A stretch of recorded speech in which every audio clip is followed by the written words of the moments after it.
I've said it before and I'll say it again. Artoria Pendragon is my favorite character in all of fiction. She protect, she attack, and she snack. She's equal parts noble, chivalrous, fierce, and absolutely adorable. She's the poster child for the Fate series for a reason, and yet strangely enough, she's not one of the top tier 5-star servants in Fate Grand Order. That's just a video game though. Characters are always balanced and scaled to make games fair. In animation and lore, however, Artoria holds her ground as one of the strongest servants around, in no small part due to the sheer destructive might of her Sword of Promised Victory, Excalibur. So, to celebrate Artoria getting an animation update for FGO, I'd like to dig through the lore and use all the resources at my disposal to determine an actual, empirical estimate of just how much energy is packed into that blade when she lets it rip.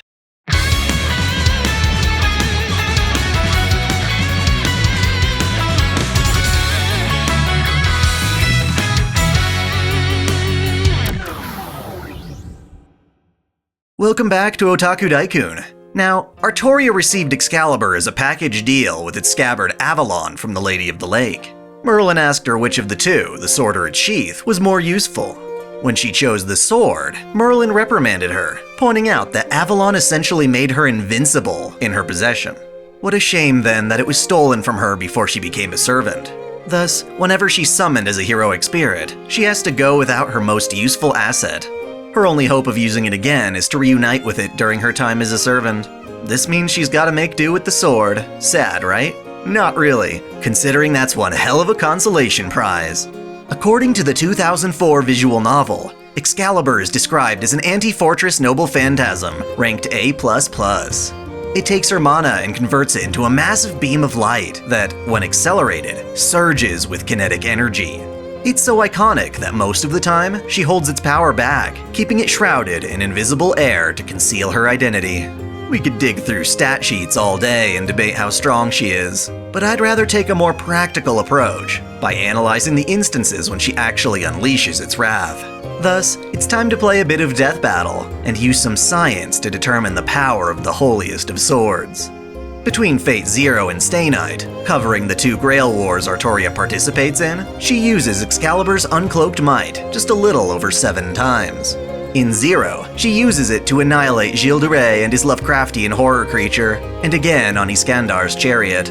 In the Fate route, she obliterates Medusa's Bellerophon, and unleashes it a handful of times to counter Gilgamesh's Enuma Elish. In every war except for Heaven's Feel, she uses Excalibur to destroy the Lesser Grail. Each of these uses tells us a bit about how the sword works. Turns out, she can limit its strength to fit her situation. During her fights with Iskandar and Gilgamesh, she unleashes Excalibur as a sort of quick draw. The damage is more localized, allowing her to pull it out faster. So fast, in fact, that she can access enough of its power to completely wipe out Iskandar's chariot before his bowls can take a single step. Against Gilgabunny, she can whip it out as a counterattack and concentrate its strength into a point-blank slash. Other times, she uses it to a more destructive end, and it nearly drains all of her mana, expelling enough energy to make her completely vanish. Destroying a Grail is no easy feat, but it's such a fantastical concept that we have no way of qualifying its strength from that alone.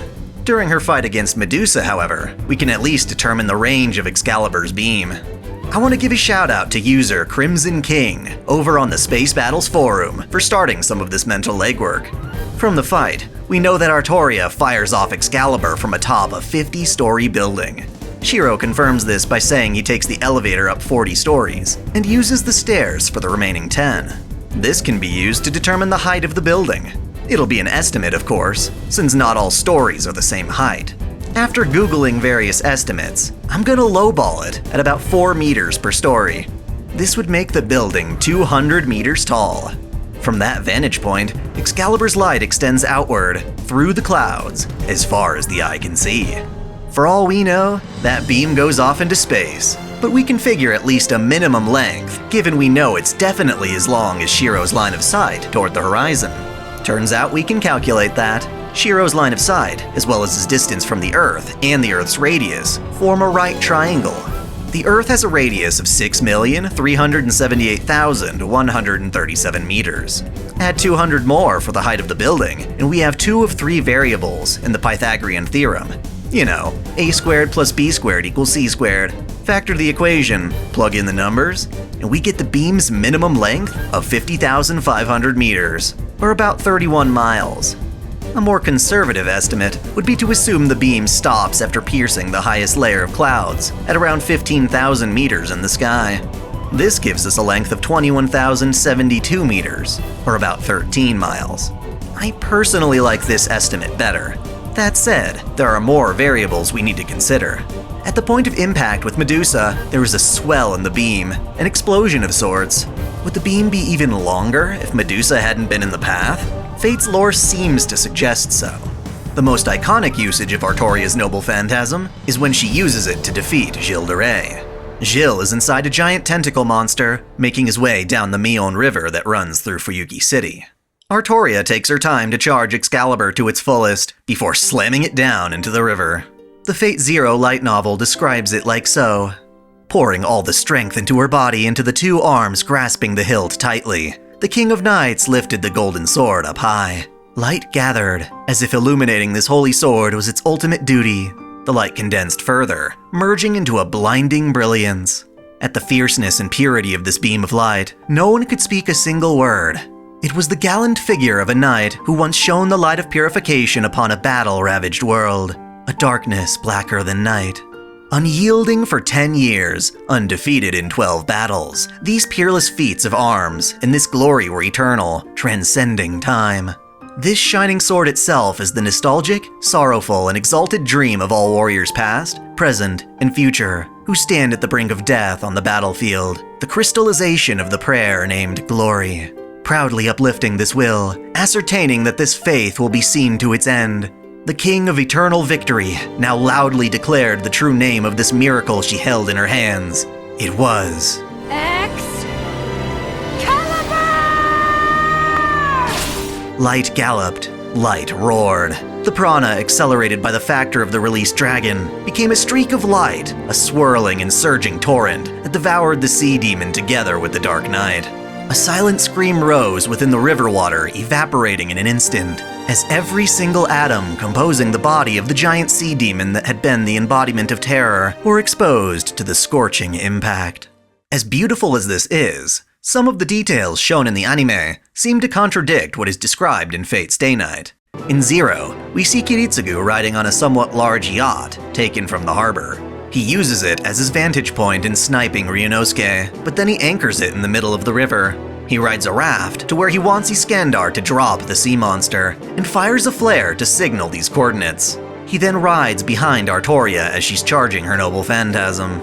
Artoria herself is clearly facing the bridge that crosses the river, and Fate Zero mentions that this bridge is 665 meters long, which also gives us the width of the river. Anyway, she launches the beam, and it parts the waters, rushing toward the monster. When it hits him, it changes trajectory, aiming straight up. Otherwise, the beam would have kept going and destroyed the bridge, but we know that doesn't happen. This implies Artoria has way more control over the blast than one might think.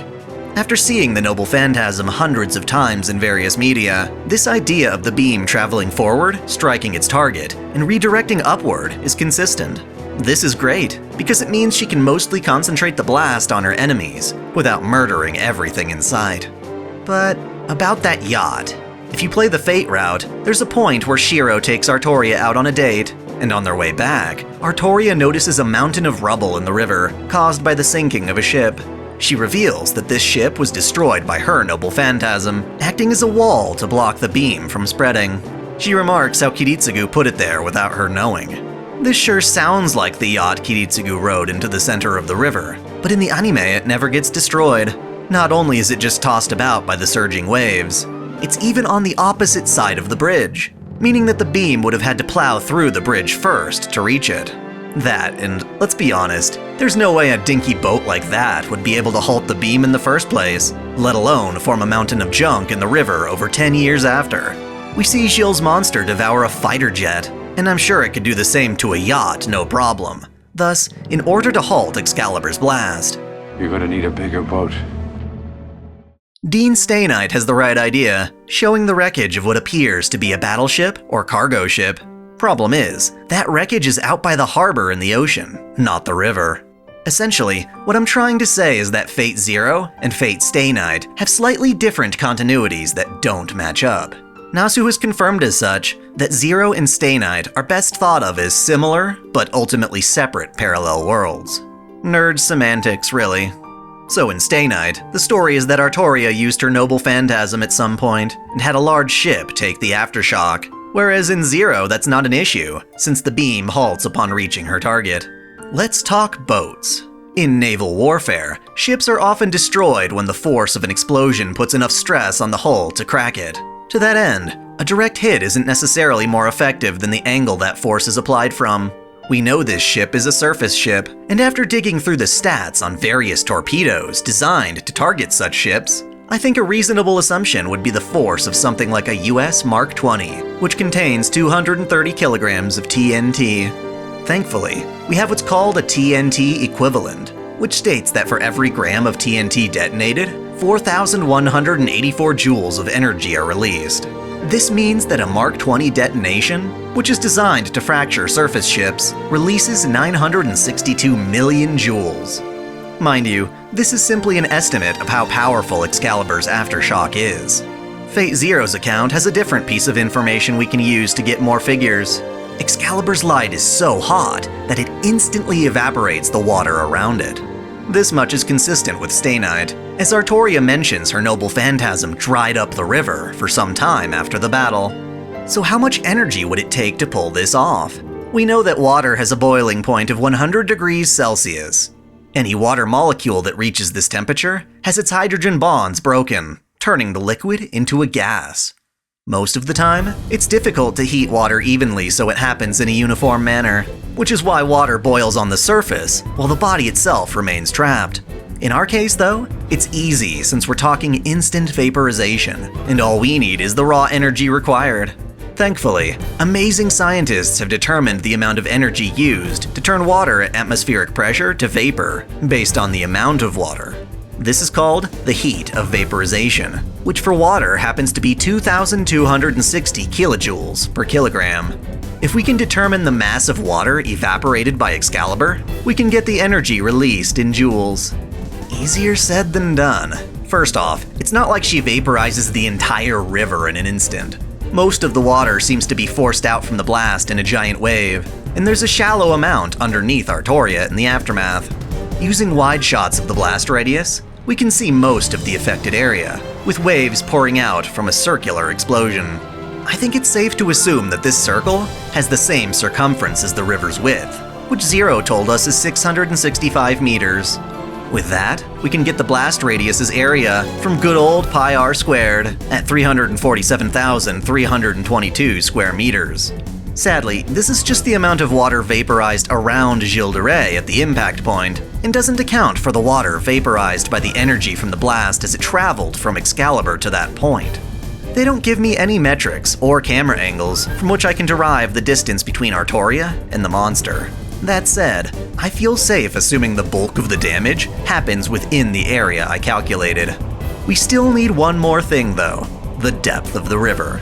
How wonderful then that the Mion River, specifically around the bridge, is directly based off the Kobe Great Bridge in Japan, and the nearby port of Kobe lists the water's depth at 12 meters. So let's say Excalibur evaporated all the water in that space. In terms of volume, we'd be talking about 4,168,000 cubic meters. That's more than 4 billion kilograms of water. Evaporating that much would take more than 9 trillion kilojoules of energy. That's 9,000 terajoules. To put that into perspective, that's around 142 times more powerful than the atomic bomb dropped on Hiroshima, concentrated into a glorious thermal light beam of absolute destruction. Turns out destroying a ship and instantaneously drying a river aren't even on the same order of magnitude.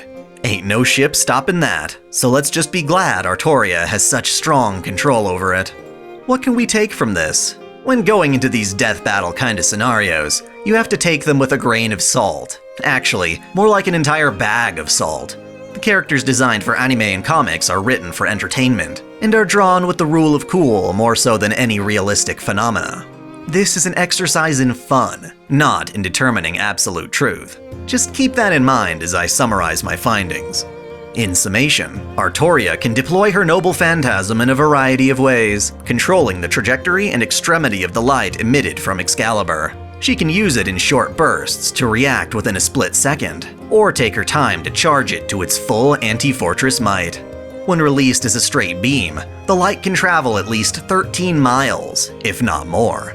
This beam contains 9,000 terajoules, which is enough to vaporize a chunk from an entire river, as well as completely erase her targets from existence. Unlike an actual bomb, Artoria is able to contain this destruction strictly to what the light touches. Or if she goes alter and doesn't even give a crap, she can cause massive explosions in the sky. This is a testament to just how strong heroic spirits are, as some servants like Heracles can take the hit and still have at least some of their body intact to regenerate. It's no wonder such a sword can hold its own for a time against Ea, which literally tears apart the fabric of worlds. At the very least, it helps explain why Artoria is such a glutton for delicious food, as even her caloric intake pales in comparison to the energy she exudes. Wow, so much power in such a cute, petite package. So cool.